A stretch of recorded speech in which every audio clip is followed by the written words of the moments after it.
そこです。今日は給付金の実現に向けてめちゃくちゃ大切なお話になります。視聴者 89% が支持、私たちが全国民10万円給付金を求めている5つの理由ということで、給付金の最新情報についてお伝えしたいというふうに思います。いつも見ていただいている視聴者の皆様、いつもご覧になっていただきましてありがとうございます。今日は皆様視聴者の方、もちろんそうなんですけども、我々一般的な国民の皆様以外に政治家の方に特に見ていただきたい動画になっています。我々一般的な国民がどのようなことを求めているか、どのようなことを望んでいるかということについて徹底的にお話しさせていただきたいので、いつも見ていただいている視聴者様以外の中には見ていただいている政治家の方、ぜひご覧になっていただきたいというふうに思ってます。さあ、今日この動画をご覧になっていただいている方は、先ほど言ったように政治家の方、あるいは我々一般的な国民の皆様、個人の方がご覧になっていただいているという方が多いと思います。給付金に関して新しい情報が出ましたら、すぐに動画でお話しさせていただいてますので、新しい給付金の情報が出たらすぐに知りたい、思っていらっしゃる方はぜひチャンネル登録をしておいていただければというふうに思います。早速いきたいというふうに思います。今日はこの視聴者 89% が支持した私たちが求めている給付金のこと、そしてその理由ということについて徹底的にお話ししたいというふうに思ってます。先ほど言ったように政治家の方にぜひ見ていただきたいというふうに思ってます。ありがたいことにこのように動画を出させていただくと、給付金に関してですね、給付金に関しての動画を出させていただくと、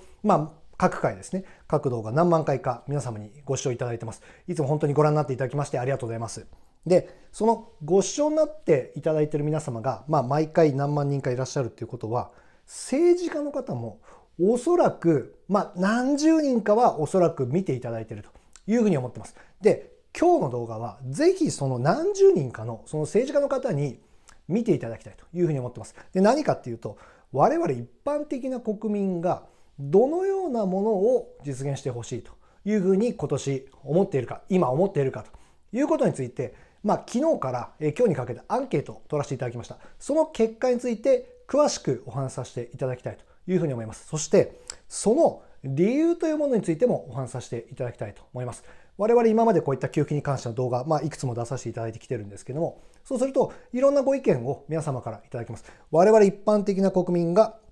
どのようなことを考えているかということを、そのコメント欄にですね、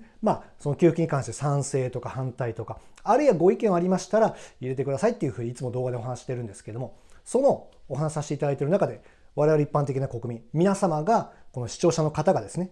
意見を入れていただいてます。そのコメント欄から、どういったようなものがあるかということについて、統計を取りまして、私の方でまとめさせていただきました。それを昨日から今日にかけて、取っているアンケート、我々一般的な国民がどのようなことを望んでいるかっていうその結果と、あと我々はじゃあなんでそういうものを望んでいるかということについて徹底的にお話しさせていただきたいというふうに思います。なので今日のこの動画はぜひ今たまたま偶然ご覧になったあなたです。政治家のあなたに向けてご覧になっていただきたい、見ていただきたいというふうに思ってます。もう冒頭からいきなりいきます。もう回りくどい言い方はしません。とにかく今我々一般的な国民が何を求めているかというところについてまず最初にお話しさせていただきたいと思います。視聴者アンケート結果ということで、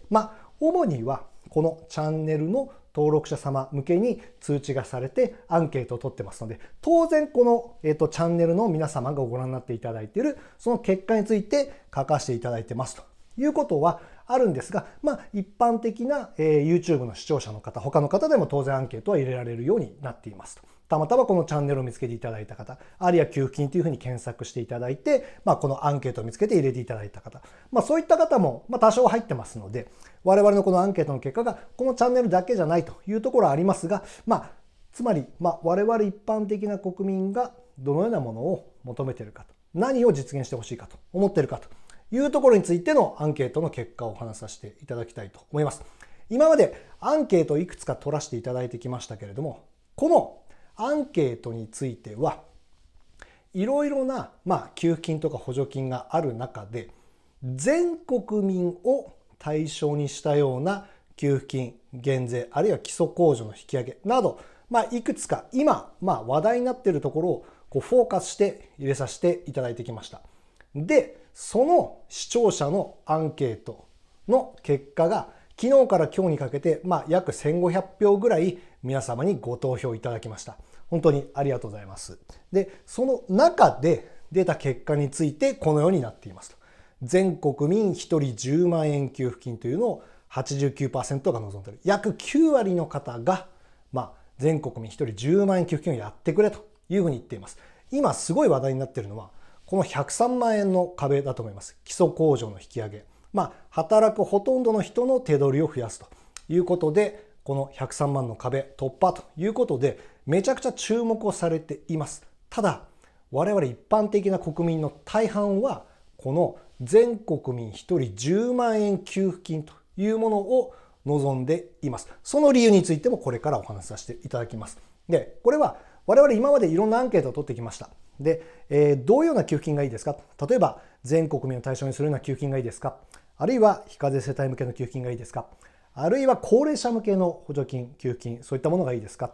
そういったものを出させていただくと、当然全国民対象の給付金がいいというふうな結果になってきました。じゃあ、その全国民対象の給付金ということでは、全国民対象の例えば給付金とか減税とかそういったもので言うと何がいいかというのが昨日のアンケートです。いろいろこれ以外にも給付金、補助金、助成金、いっぱいあると思うんですけれども、そのたくさんある中で、おそらくこれが代表的なところだろうっていうところをピックアップさせていただいて、今話題の103万の壁、あるいは消費税減税、あるいは10万円給付ということで、主な代表項目3つとその他、それ以外っていうふうにさせていただいたところ、圧倒的に全国民1人10万円給付金やってくれというふうな結果になりました。先ほどから言っているように、このチャンネルの視聴者様が主な投票者様になるので、偏りはあると思うんですけども、それにしても、全国民1人10万円給付金をやってくれっていう声が 89%、約9割なんで、これは圧倒的にこれが求められてるっていうのが、あるんじゃないかなというふうに思います。もうとにかく何よりも全国民10万円給付っていうのを実現してほしいっていう、国民の切実な願いだというふうに思ってます。今、この103万の壁、繰り返しですけど、ここにフォーカスされて非常に話題になってます。あるいはそのうちこの消費税減税っていう話も出てくるでしょうと。あるいはこれ以外にも例えばガソリン税の、暫定税率の廃止とかですね。そういうこといろいろ話題になってるんですが、結局国民は10万円給付っていうのをやってくださいと。全国民対象でやってくださいということを思っています。その理由についてお話しさせていただきます。で、この全国民10万円給付の5つの支持理由ということで書かせていただいたんですけども、先ほど言ったように我々今までいろんな給付金に関しての動画出させていただいてきました。で、その動画を出させていただく中で、そのコメント欄に皆様賛成とか反対とか、あるいはご意見、こういうものがいいんじゃないかということを入れていただいてます。それについて私の方で統計を取って全部まとめましたので、その結果についてお話しさせていただきたいと思います。結構これ大変だったんですけども、コメントまとめさせていただいて出たその内容なので、国民の皆様、我々一般的な国民がどのように思っているかということを政治家の方はこれである程度分かっていただけると思います。我々一般的な国民がどのように思っているか。当然政治家の方なのでいろんな思想とか方針、施策をお持ちだと思いますけれども、ただそれは一旦置いといて、我々一般的な国民がどんなことを考えているかということについて、主なところはこの5つだというふうなことです。この全国民10万円給付を求めているこの理由っていうところをまとめさせていただきました。コメントから集計ということで、結構莫大な量だったんですけども、まとめさせていただきました。で、まずとにかく1番。これ、1、2、3、4、5位っていうことじゃないんですけれども、この1、2、3というところがやっぱり代表的なところではあります。ただこの4、5も非常に多く聞く声で、一応順番にはなってますけれども、ただこの動画に対してのコメントなので、これが全国民的な平均ということではないんですけども、いずれにしてもとにかくこの辺が多いというふうなことですね。まず一つ目、今の生活がとにかく苦しいっていうふうなことがあります。この実感っていうのがなかなかちょっと政治家の方には伝わってないのかなっていうふうな思います。今は物価が上昇して給料が目減りしてるっていうふうな状況になります。で、これ何かっていうと、物価上がってるのは分かりましたと。でも給料だって上がってるじゃんっていう風な政治家の方の、意見があると思うんですけれども、給料が増えてるっていうのは、例えば大手のトヨタとかホンダとか分かんないですけれども、春にですね、春先にベア 5% とか言っていて、大手の企業は上がってるかもしれないんですけども、我々国民、一般的な国民のほとんどが勤める企業って中小企業なんですね。で、中小企業っていうのはなかなか給料のアップとかってなかなかしづらいところがやっぱりあったりします。大手のように利益をたくさん上げて、ベア何%っていうふうにできる状態じゃないんで、国民の大半が勤める中小企業は給料がほとんど上がってないと。上がったとしても、目減りって書かせていただいたんですけど、物価の上昇には全然追いついてないと。ここ、2、3年で物価って、例えばスーパー行ってもですね、2割3割値上がりしてると当たり前になってきたと思うんですね。電気代も上がっている、ガス代も上がっている、何もかもガソリンも上がっているっていう風な生活がとにかく苦しいっていう風な状況で、給料がほとんど上がってないと。最低時給だって上がってるじゃないですか。大手のベア 5% とかあるじゃないですかって言っても、大手のベア 5% だって物価の上昇に追いついてないですからね。で、中小企業はもう、押して知るべしと。さらにそのベアなんてそもそもないんで、給料上がってない上に物価が上がってくると。で、その最低時給いくらっていうふうに、上がってきたよっていうような話もあると思うんですけども、その最低時給いくらっていう人は、パートとかバイトの方がやっぱり多いんで、その家計を大半を支えるような、例えば給料、一人暮らしの方でも家族をお持ちの方でも、給料いくら、月給いくらっていうのをもらって、生活に、当てているというふうな方の給料っていうのは実質目減りしてるっていうのは、事実ですと。とにかく現状が厳しいと。なので、すぐに使える現金が必要ですよ。なので、すぐに10万給付してくださいということです。とにかく今の生活が苦しい。この実感をとにかくみんな持ってるってことです。わかんないですよ。政治家の方は、数字からするとこうじゃないか。いや、いろいろおっしゃるかもしれないです。ただ、現実からすると、とにかく生活苦しいんですよ。なので、給付金やってくださいという声がめっちゃ上がってるというふうなことです。もうとにかくこの一番が全てですね。はっきり言って。とにかく生活が苦しい。この実感を我々国民は持ってますということです。それから2つ目。自由に使えるっていうふうなことですね。この10万円給付がもしされるっていうふうなことになると、自由に使えるっていうことですね。っていうのは目的は様々なわけですよ。今の生活が苦しいんで、すぐ目の前で使えるっていうふうな支払い。これに当てたいんですよ。目の前の支払い、購入に当てたいんですよ。何か物を買うことについて、消費税、その分、10% が 5% になります、0% になりますって言われても、あんまり足しにならないんですよ。その目の前の物を買う、そのお金がないんで、その10万円をくださいって言ってるんですよ。現状はとにかく厳しいんですよ、生活が。その10万円をくださいっていうふうに言ってますということなんです。なので、その消費税減税しますよ。働いたらその給料から控除される額、その税金を所得税を減らしますよって言われても、いやいや、目の前のものを買わなきゃいけない。どうしても生活に必要なものを買わなきゃいけないっていう風なものに当てたいです。あるいは家賃だったりとか電気代、水道代、ガス代、その支払いに使いたいんですよっていう風な声が多いです。なので、それはとにかく目的自由に皆様様々なんです。生活に使うお金っていうのをとにかく使いたい、欲しいという風なことですね。というのがまずありますと。それから3つ目。広い層にメリットがあるっていうのは、ちょっと言い方、もっとわかりやすく言うと、全員困ってるんで、全員に給付してくださいよっていうふうなことなんですよね。全国民を対象にしているっていうのが、この全国民10万円給付なんで、それをやってくださいと。全国民対象にしてくださいよ。低所得者あるいは非課税世帯ばっかり給付金もらってずるいです。そんなこと言うつもりはないんですよと。いや、それは低所得者、非課税世帯、それも皆様困ってると思います。だからそこに給付金、それもいち早く給付してくださいと。ただ、それについてもいいですと。ただ、我々だって困ってますよと。我々だって本当目の前の支払い、購入困ってるんですよということについて、みんな思ってるっていうことですね。物価が上昇して給料目減りしてるんで、目の前の支払い、購入とかできなくて困ってるんですよと。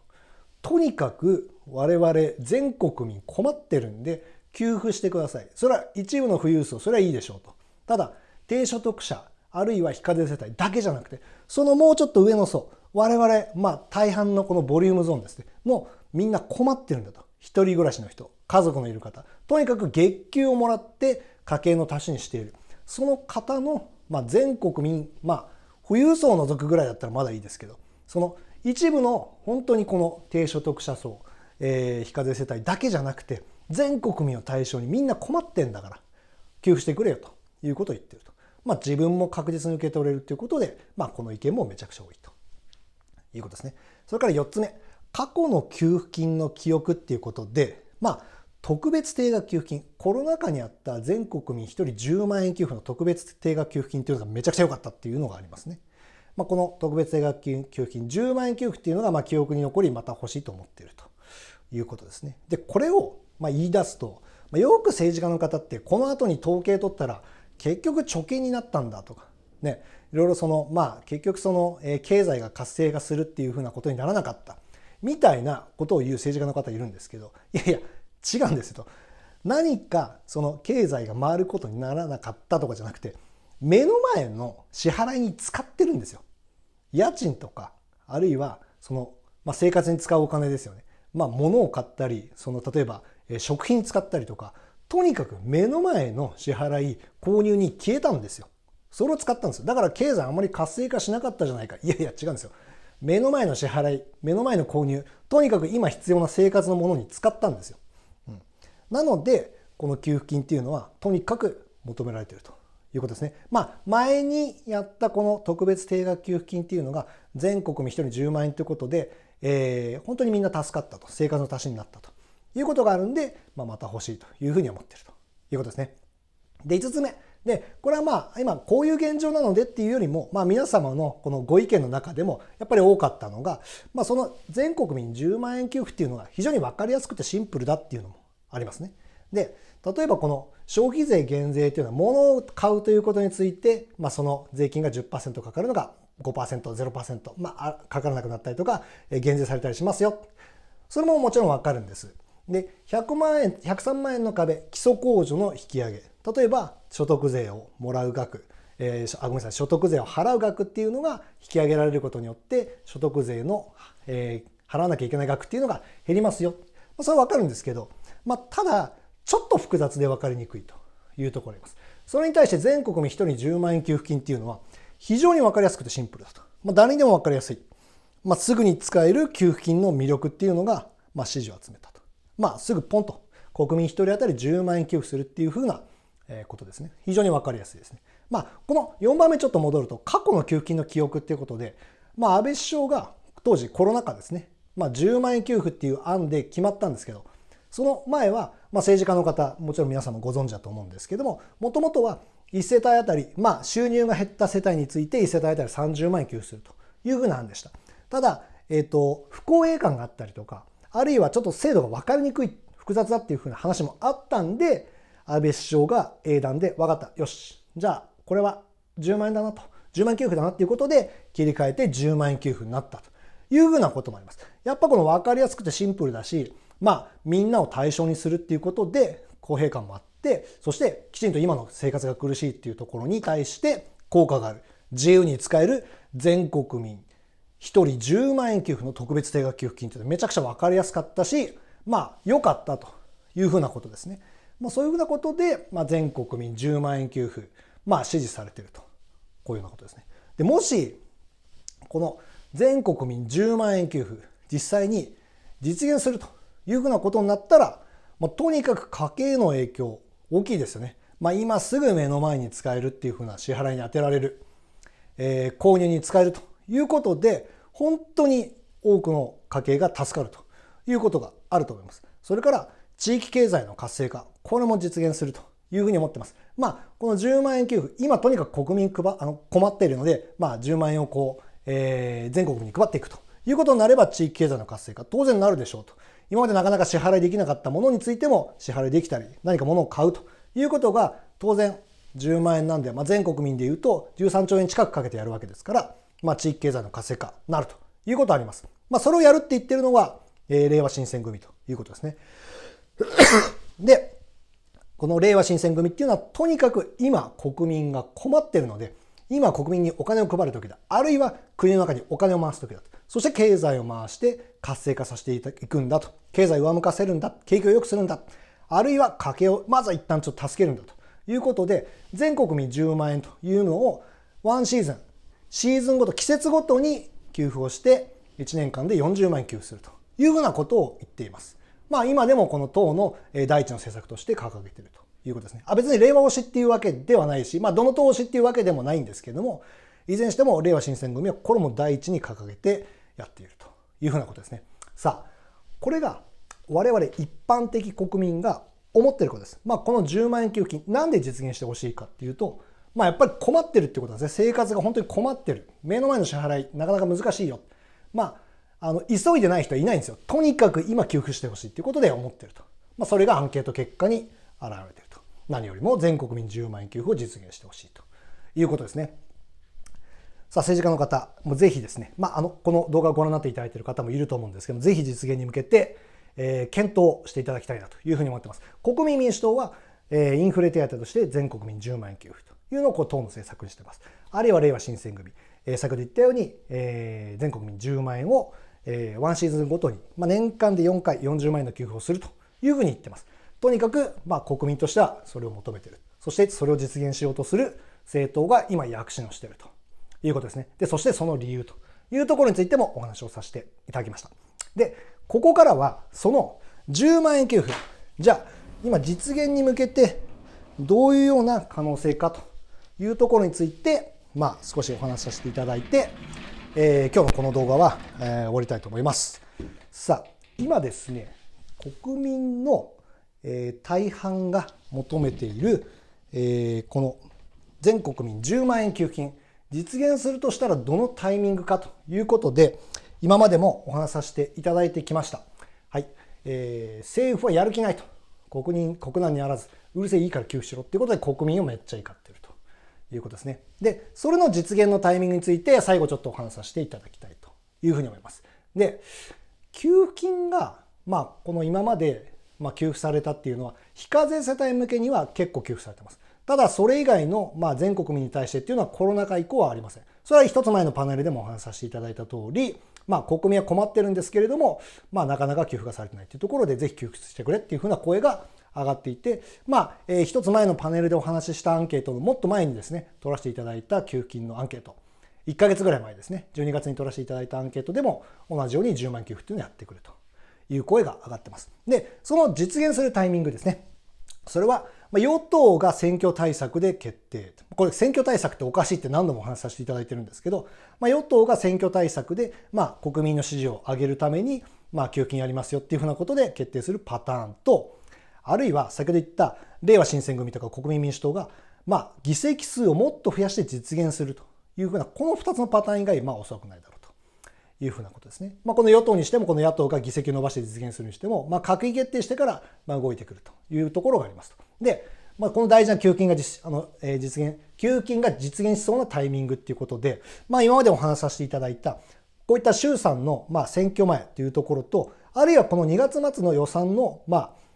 衆議院を通過するまでのタイミングというこの